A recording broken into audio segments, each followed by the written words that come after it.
Carla, and this is Bound to Be Vintage. Thanks for stopping by today. Today I'd like to share this penmanship journal that I made a couple years ago, and I also will do a brief explanation of how I did the faux leather cover. So let me set this aside, and let's go inside and take a look. I'll do a flip through, and then after that, I'll tell you about the faux leather technique. The journal is made of a material called Kraft-tex, and I'll talk about that more later. It's a long, tall journal. It's simply bound with a 5-hole pamphlet stitch, one of the easiest bindings, and you can find lots of tutorials online on how to do 3- and 5-hole pamphlet stitch if you're a beginner. The back is plain. This is a relatively simple journal. I wanted it to be able to be used as a lettering place to practice lettering, kind of a lettering exercise book, so it's not super adorned. On the front, I just have a fancy book plate with the word journal, and I printed that off of my computer. I found a distressed typeface that looked like typewriter. It's tied up with a silver and a little bit of purple on the edges there, sorry. I have an actual pen nib that I drilled a hole through, and it's attached with one of these faux optical lenses. I believe that may be 7 gypsies. So let's take a look inside.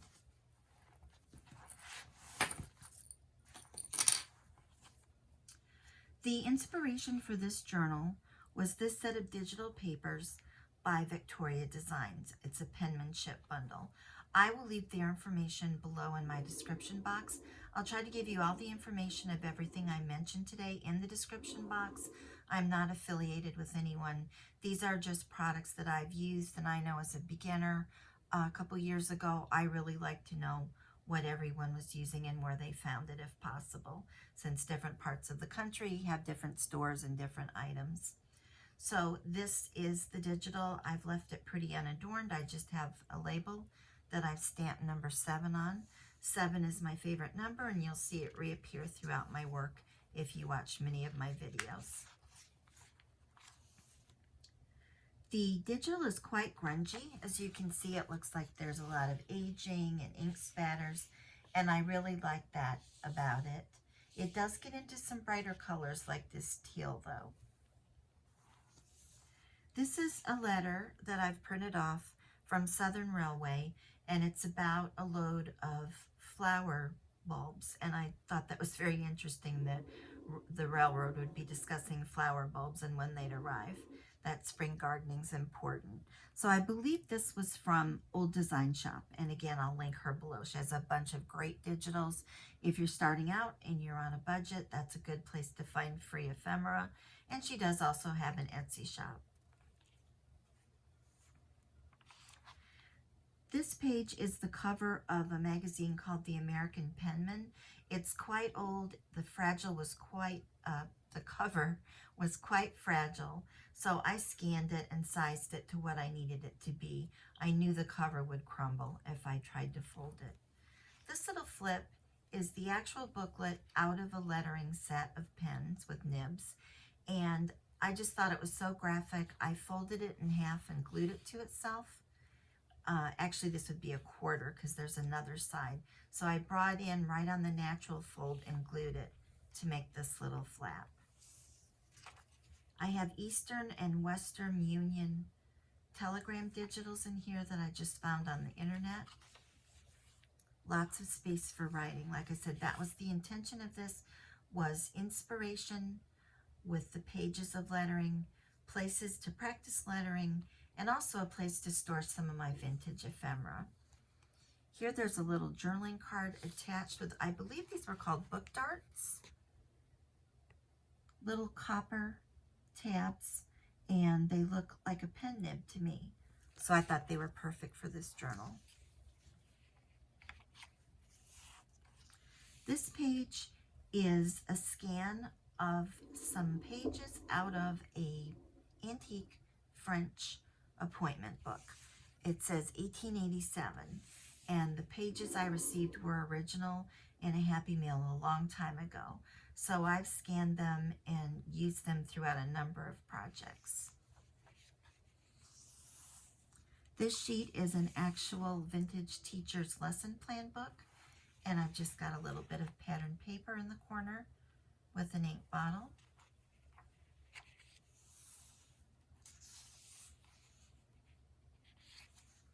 I have a ledger page printed on the back of the monogram page for writing space.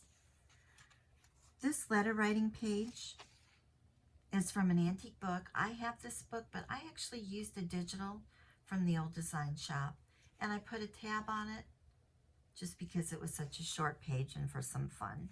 On the back is a berry seed ordering form, and also I believe that was old design shop. This page is from a very old student book that I have that was all about, I guess, math and engineering or calculus. And the student had done all these problems with this amazing handwriting. And I just loved that little drawing of the windmill with all the calculations there. So I scanned that and included that. That book is so old, like late 1800s, I just couldn't bear to take that apart and use it. That needs to stay intact. I did some stamping on this page.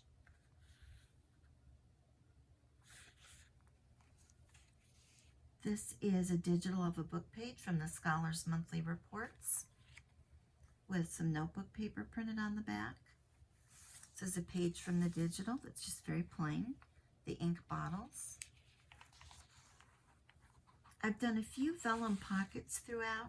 I wanted the papers to show through. I really like these papers. I didn't want to cover things up. You can see this inked. I think it's a Q. And I thought it looked very much like the writing practice here on this card that I have in my ephemera collection. I used to collect all of these calligraphy items. You can see this was from Capital City Commercial College in Des Moines, Iowa, which is eventually where I wound up living. At the time I got this, I was not.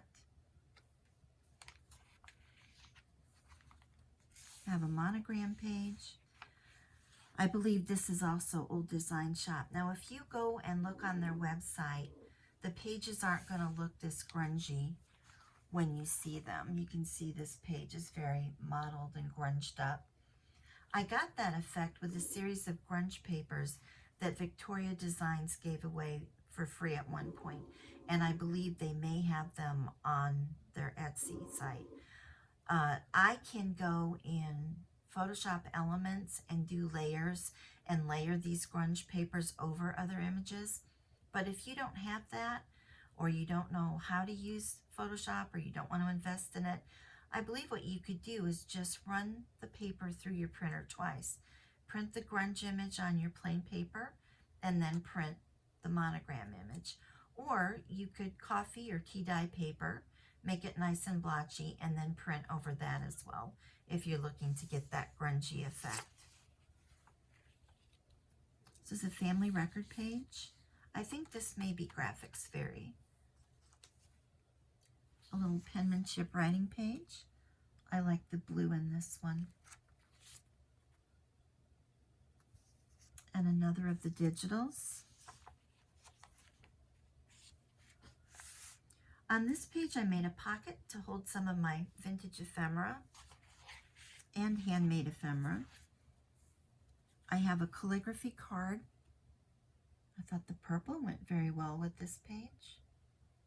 Isn't that beautiful? They don't even teach cursive anymore.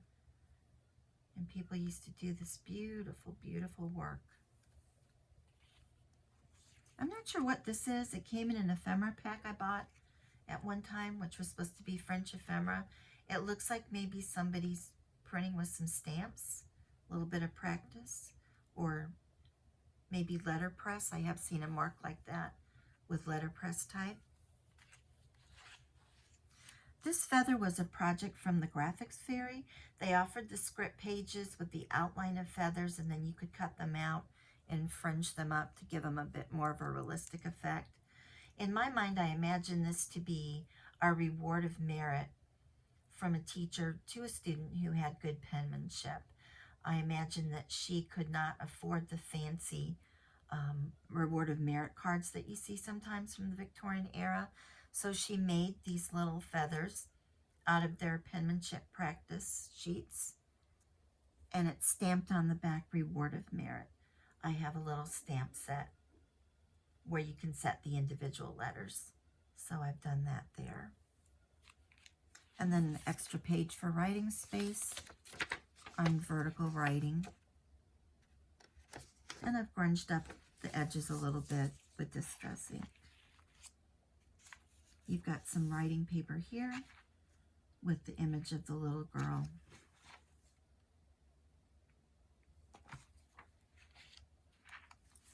This is a Wanamaker order form for Christmas.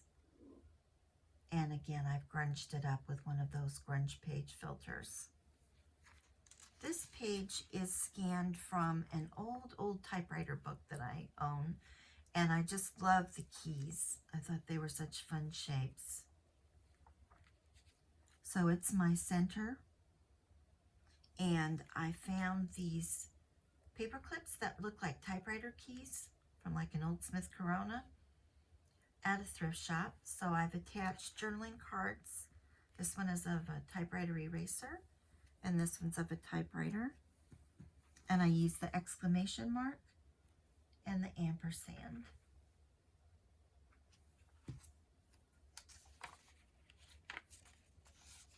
And here we get to the back of the pages. On this one, I've got the boy.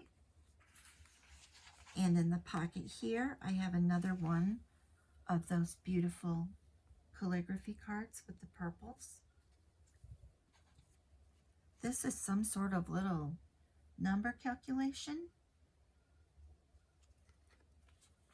Maxon's self-key drill cards. So I put that in there.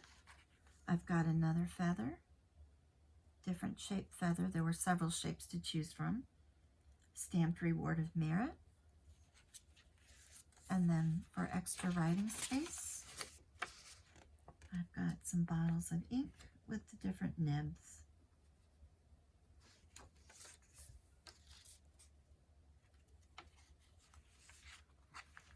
I have another book dart holding on this little envelope. This was a freebie from Vectoria Designs. Fancy little envelope. And then I made a little card to go inside with some of my stamps. And you can see this page is quite colorful. Still got that grungy look, but on the more colorful side.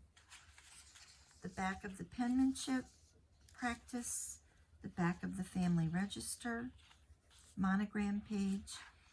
Here's another part of a digital. This had a faux wax seal, so I went ahead and did a real wax seal over the top of it with a rose, a little bit of gold rub and buff on there. And then I did do another vellum pocket.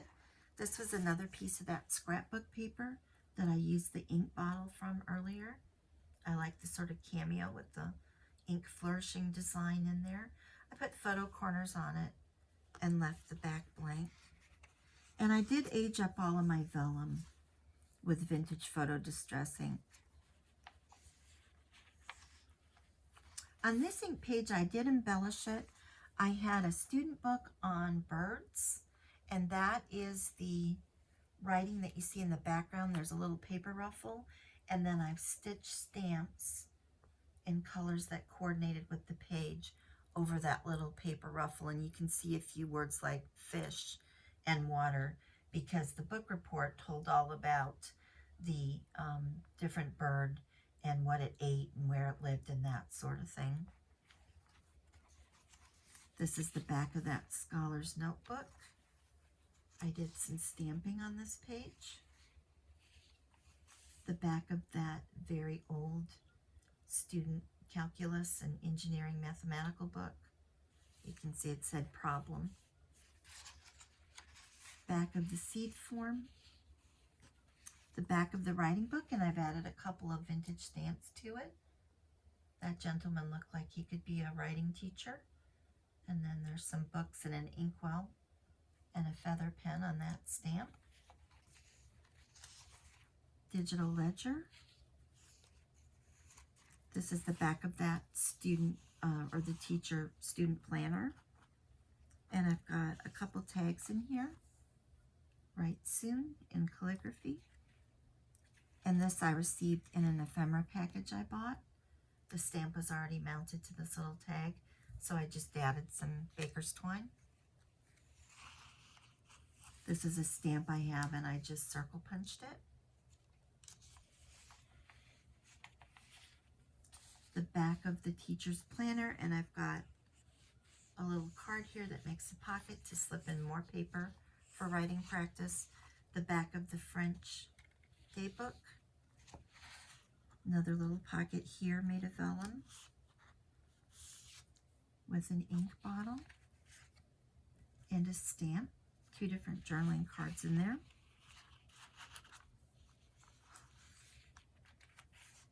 The back of the telegram, the back of the calligraphy booklet, Penmanship magazine, and on the very back I've got a little postcard, digital. I like that one because of the pen and ink up in the corner.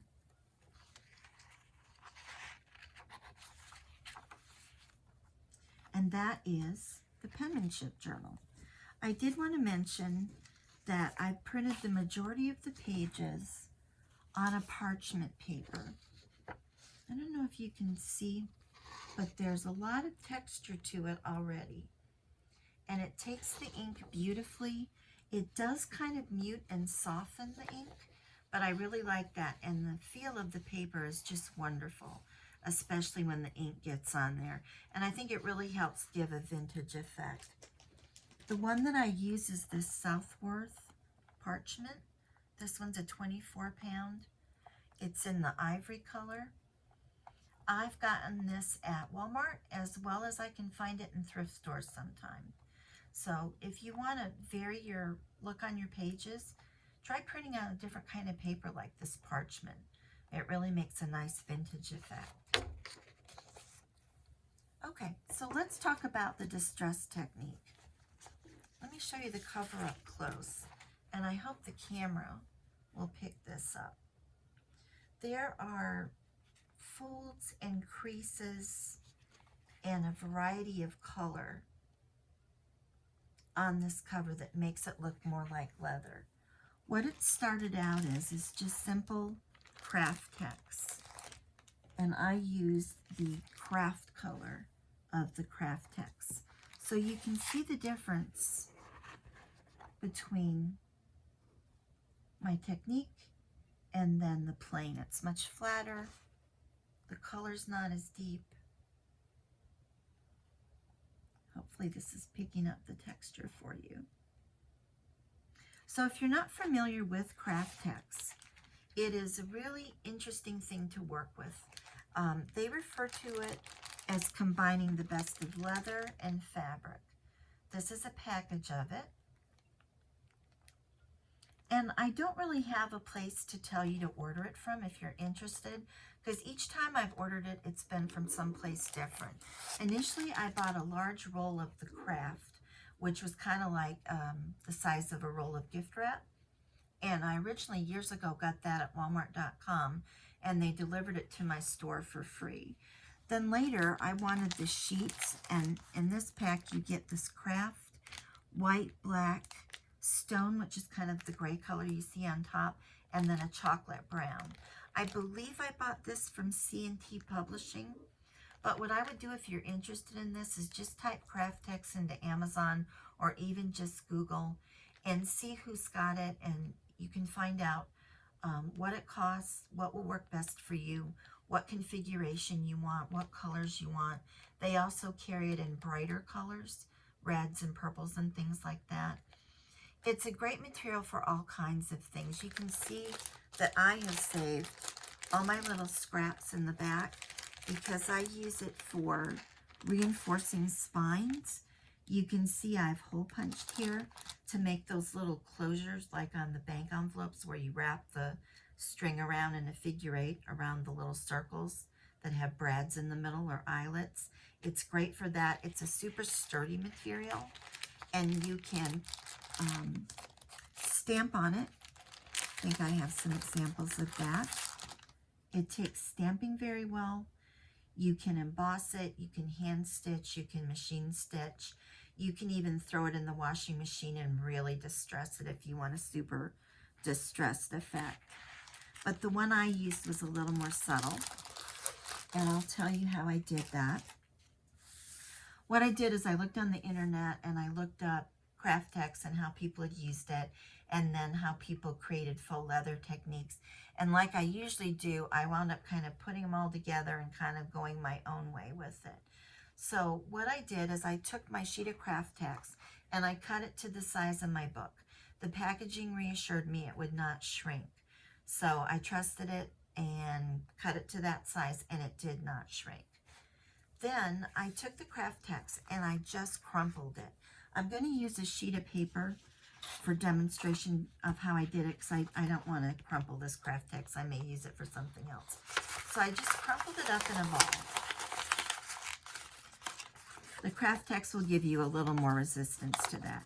Then I straightened it back out and I crumpled it again. And you can see I turned it and I tried to go a different way. And I just did that 4, 5, 6 times, coming in from different angles. And what you're trying to do with this is just produce some random lines in it. If you've noticed in leather, in nature, and things like marble and stone, there's a lot of diagonal lines. There aren't a lot of parallel lines. So that's what you're trying to reproduce, is that random look of almost like veining, if you want to call it that, in the leather. Once you've done that a number of times and you have it the way you want it for the time being, you're going to lay it in something that will accept hot water. I used a 9x13 glass baking dish. I laid it in there, I boiled some water, enough to cover it, and then I poured that over the Kraft-tex. And I let that sit at least a half an hour. You want to make sure that you're not going to burn yourself when you go back in and take your Kraft-tex out of the water. So you want to let the water cool. Once it's cooled and you can handle the Kraft-tex, hold it up over the pan and do that same scrunching technique again. The water's going to drip off in the pan and it'll get a little drier for you. And again, come from different angles. I went from corners, I went from the long side, I went from the short side. And when I felt like I had enough in it, I laid it on my ironing board, because it was quite crumpled at this point, and it didn't look like it was going to make a great book cover. It was a little too wonky to be a book cover. So I laid it on my ironing board. I took my iron on a low heat, no steam. I laid just some plain white fabric, like a cheap muslin I just had in my fabric stash. Used that as a press cloth, and I ironed over it until I had it smoothed out to the point where it looked like it could be a book cover again. The edges were nice and square, but the wrinkles will remain. And then I let that dry overnight. The next day, I gathered up brown inks and I tried to get a variety. I didn't buy anything special. I just used what was in my stash. I'm pretty sure that these are the 3 I used. I've got Vintage Photo Distress. I've got Frayed Burlap, and you can see that's an old label. That's how old that is. And then this was Memento Rich Cocoa. This comes off, I think, as a little bit more of a gray brown. Some are more reddish brown, some are more dirty brown. I wanted different browns. And I just got ink, and I went in with the dauber, and I tried to focus on these creases. So if this was the Kraft-tex, I can see I've got a line there. And the paper's going to take this more than the Kraft-tex did. And then I just found that if I took my finger and really rubbed, the heat of my finger really helped get the ink down in those creases. You want to go light with your ink. You don't want big blots on your paper. So probably a softer hand than I showed you there. And just keep going over it. You can put one color on top of the other color. Just do the areas where you see the veining that you want it to be a little deeper.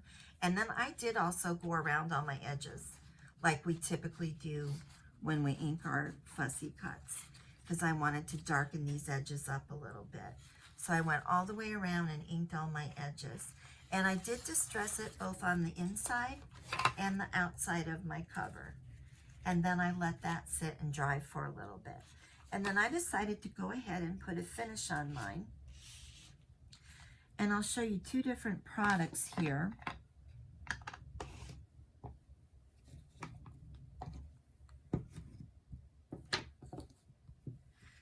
This one, I cannot tell you where to get this because I actually ordered it from a British bookstore when I was buying a couple of books on making fabric books by Frances Pickering.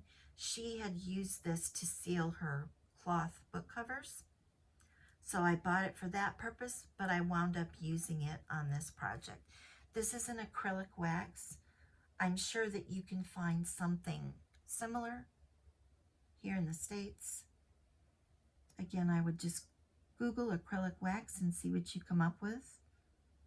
It says acrylic medium with clear wax finish. Now I also tried Ranger's Multi-Medium Matte, and I'll show you the difference between the two.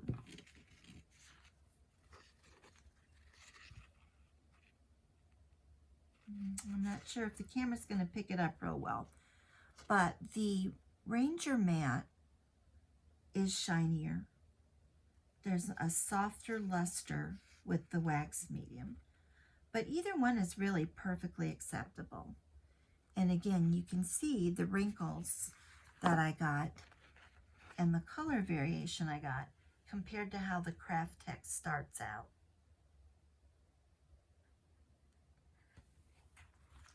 And I do have the Ranger Distress brush. I did use that to apply the two different mediums. I do find that I come up with less brush strokes with this than I do with other brushes, which is what they say about it. And I did find that to be true. With the acrylic wax, they say to buff it. So you let it dry, and then you take a soft cloth, just like a soft cotton cloth that would be lint-free, and you just buff it like you do with a lot of wax finishes. And it just gives you a very soft luster and a nice feeling. The collage medium feels a little stiffer. And I'll try that one more time. I really don't know that you can see the difference, but this one is definitely shinier.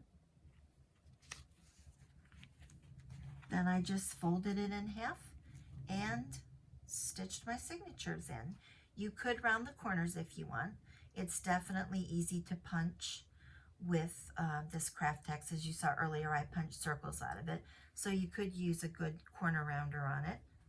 I left mine square. So there's a vintage penmanship journal and a faux leather technique. I hope you'll give it a try. I hope you've enjoyed this video. If you do, please give me a like. Really helps my channel to get spread around by YouTube. I also welcome all comments and like to know what you think.